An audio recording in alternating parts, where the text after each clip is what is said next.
नमस्कार। आज हम बात करेंगे गोपी गीत की। यह श्रीमद् भागवतम का एक बहुत ही गहरा, बहुत ही सुंदर हिस्सा है। एक ऐसा दिव्य गीत जो गाया गया है विरह में, यानी बिछोह में।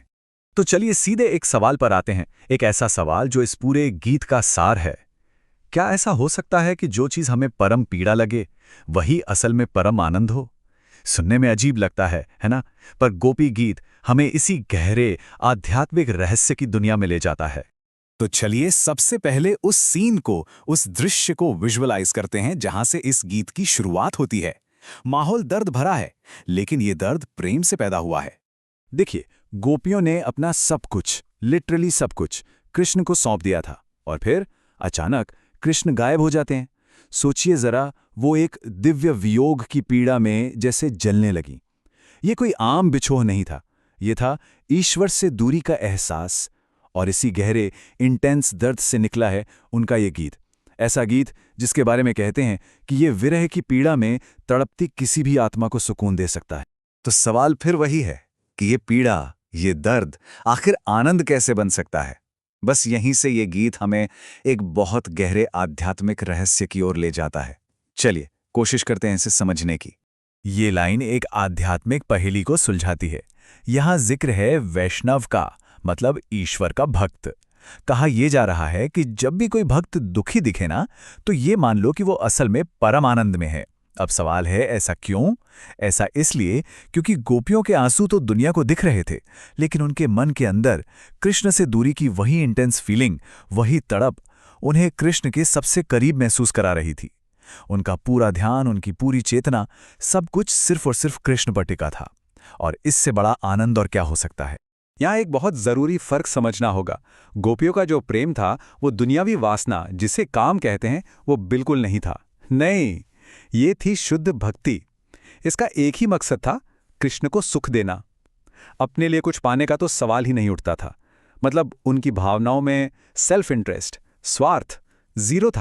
इसी कॉन्सेप्ट को कहते हैं विरह भक्ति। ये एक ऐसा आध्यात्मिक रास्ता है जहां भक्त भगवान से दूरी महसूस करता है। और मजे की बात यह है कि यही दूरी प्रेम की आग को और भड़का देती है। इस जुदाई में यादें और गहरी हो जाती हैं और प्रेम अपने पीक पर पहुंच जाता है। और गोपियों का ये गीत, ये इसी विरह भक्ति का सबसे बड़ा, सबसे सुंदर उदाहरण है। तो इस दर्द को सहने के लिए गोपियों ने आखिर किया क्या? उन्होंने कृष्ण के साथ बिताए हुए पलों को याद करना शुरू किया।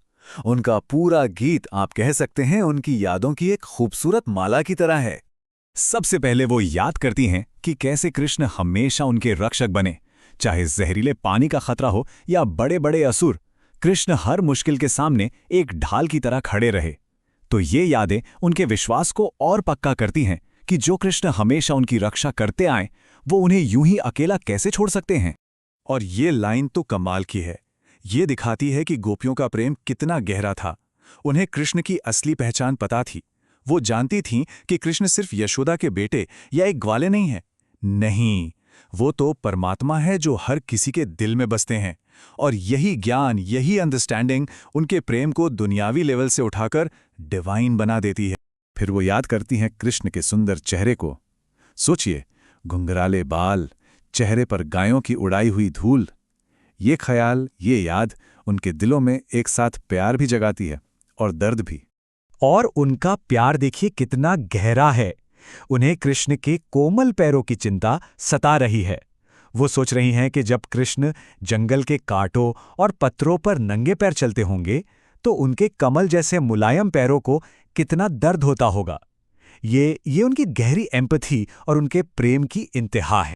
तो यादों का ये सिलसिला अब एक सीधी भावुक प्रार्थना में बदल जाता है। अब वो डायरेक्टली कृष्ण से बात कर रही हैं, उनसे वापस आने की, लौट आने की गुहार लगा रही हैं।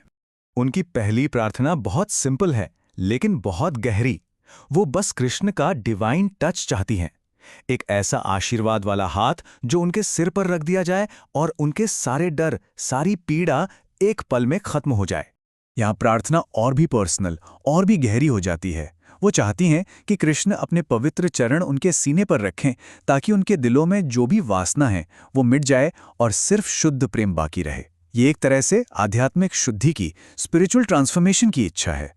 और फिर आती हैं उनकी सबसे गहरी, सबसे इंटीमेट पुकार। वो कृष्ण के होठों के अमृत से फिर से जी उठना चाहती हैं। एक तरह से वो आध्यात्मिक जीवन मांग रही हैं, जो कृष्ण के होने का सार है। ये रीयूनियन की, पुनर्मिलन की एब्सोल्यूट डिजायर है। तो आखिर में सवाल ये उठता है कि ये गीत इतना पावरफुल, इतना जरूरी क्यों माना जाता है? इसकी लेगेसी क्या है? चलिए देखते हैं। तो इस गीत की विरासत क्या है?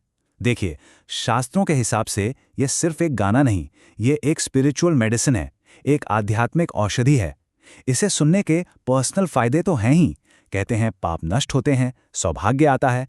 लेकिन इसकी अहमियत इससे कहीं ज्यादा है। जो लोग इस दिव्य प्रेम के संदेश को दूसरों तक फैलाते हैं, उन्हें सबसे बड़ा दानी कहा गया है। क्यों? क्योंकि वो दूसरों की आत्मा को सुकून देने का काम कर रहे हैं। इस गीत की असली ताकत आती है उनके टोटल सरेंडर से, उनके पूर्ण समर्पण से।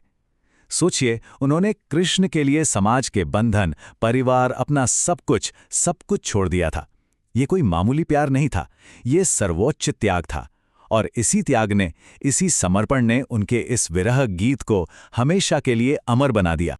तो आखिर में गोपी गीत हमें प्रेम और भक्ति की एक पूरी तरह से अलग परिभाषा देता है। ये हमें सिखाता है कि सच्ची भक्ति में कभी-कभी दूरी मिलन से भी ज्यादा पावरफुल हो सकती है, और पीड़ा भी परमानंद का रूप ले सकती है। तो ये गीत हमें सोचने पर मजबूर करता है कि प्रेम और समर्पण की असली गहराई आखिर क्या हो सकती है।